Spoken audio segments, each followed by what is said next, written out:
Imagine if one day people started using digital money instead of paper cash. No banks, no coins, just code on your phone that people actually accept as real money. Sounds like a video game, right? Well, welcome to the world of cryptocurrency. Let's explore how Bitcoin and Ethereum work, explained like you're 5. Cryptocurrency is digital money, money that only exists online. You can't hold it in your hands, but you can send it, spend it, and save it, just like regular money.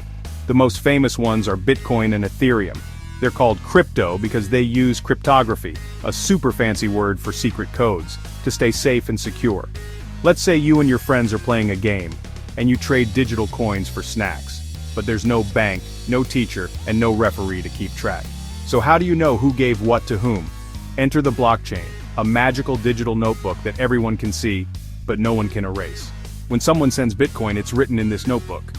Every 10 minutes, a new page gets added. This is called a block. All the pages together form a chain. That's why it's called a blockchain. And guess what? Instead of one person writing the notebook, lots of computers around the world keep it updated together. That's why it's decentralized. No boss, no bank. Now imagine a money system that's not just about coins, but also lets you build apps and contracts that run by themselves. That's Ethereum. It's like a giant digital playground where you can build games, stores, or even robots that use code to follow rules automatically. These are called smart contracts, programs that say, if this happens, then do that. No middleman needed. People love crypto because it's global. You can send money anywhere in minutes. It's private. You don't need a bank account. It's decentralized. No government or bank controls it. It's limited, like Bitcoin, which only has 21 million coins ever. That makes it special, like rare Pokémon cards. But it's not perfect. Crypto prices can be wild, one day up, the next day down. That makes it risky. Also, if you lose your password, your coins might be gone forever.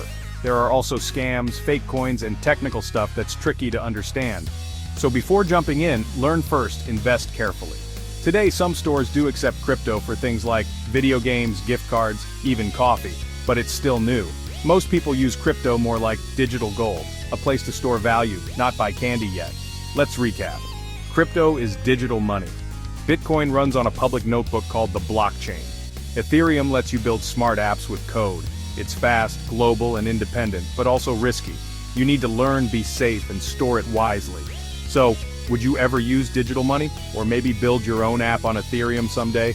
Tell us in the comments, and don't forget to like, subscribe, and tap the bell for more simple money and tech lessons. See you next time.